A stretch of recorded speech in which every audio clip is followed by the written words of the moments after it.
Hello bachcho, let's see the question. An ideal liquid flows through a horizontal tube.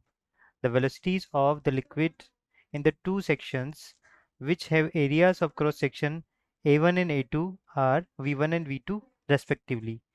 The difference in the levels of the liquid in the two vertical tubes is H. हमको यहाँ पर एक ideal liquid दे रखा है जो flow कर रहा है एक हॉरिजॉन्टल ट्यूब में, और जो वेलोसिटीज है लिक्विड की दोनों सेक्शन में, जिनका एरिया A1 है उसमें वेलोसिटी V1 है, यहाँ एरिया A2 है तो वेलोसिटी क्या होगी V2 है।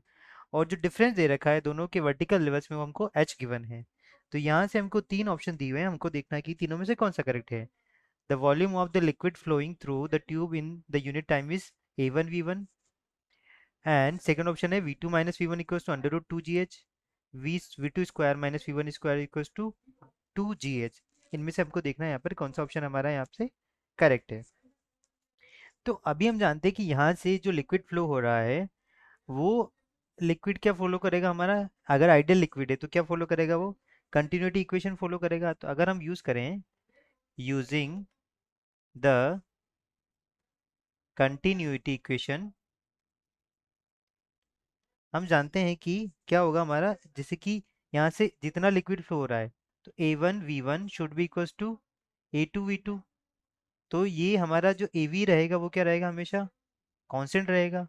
तो एक यूनिट टाइम में क्या होगा, जो हमारा यहाँ से यूनिट टाइम है वो कितना फॉलो करेगा, कितना फ्लो करेंगे यहाँ से A1 V1 ही करेगा, और A2 V2 वो दोनों क्या होंगे, इक्वल होंगे। तो फर्स्ट ऑप्शन तो क्या हो गया हमारा करेक्ट हो गया, the volume flowing through the tube in a unit time is A1 V1, क्योंकि वो कांस्टेंट है।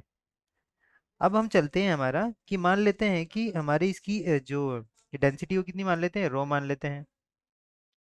डेंसिटी हम कितनी मान लेते हैं, रो मान लेते हैं। अब हम बर्नौलीज इक्वेशन यूज करेंगे यूजिंग बर्नौलीज इक्वेशन। हम जानते हैं कि P1 अपॉन रो, क्योंकि लिक्विड हमारा सेम है, V1 square upon 2 equals to P2 upon rho plus V2 square upon 2। तो यहाँ से P1 माइनस P2 आ जाएगा, प्रेशर का डिफरेंस जो आ जाएगा कितना आ जाएगा, अगर मैं इधर इसको सॉल्व करूँ तो rho upon 2 V2 square minus V1 square आ गया यहाँ से। लेकिन अभी यहाँ से जो दोनों में प्रेशर डिफरेंस होगा वो कितना होगा हमारा, P2 माइनस P1, वो होगा किसके इक्वल, रो जी एच के इक्वल होगा। तो इसको मैं क्या लिख सकता हूँ यहाँ से, रो जी एच लिख सकता हूँ यहाँ से। तो यहाँ से अगर मैं देखूंगा P1 माइनस P2 को क्या लिखूंगा मैं, ये इक्वेशन नंबर 1 हो गई, इक्वेशन नंबर सेकंड हो गई। तो यहाँ से फ्रॉम इक्वेशन 1 एंड 2, तो ये rho G H equals to कितना आ गया मेरा, rho upon 2 V2 square minus V1 square आ गया। ये रो से रो कैंसिल हो गया, तो V2 square minus V1 square कितना आ जाएगा मेरा, यहाँ से आ जाएगा 2GH।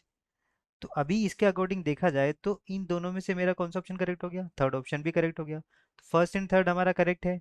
तो यहाँ से जो हमारा करेक्ट आंसर हो जाएगा, ऑप्शन हमारा क्या हो जाएगा, सी हो जाएगा।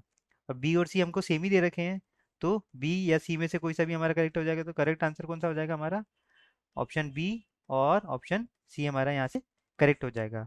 I hope you understood it well. Best of luck.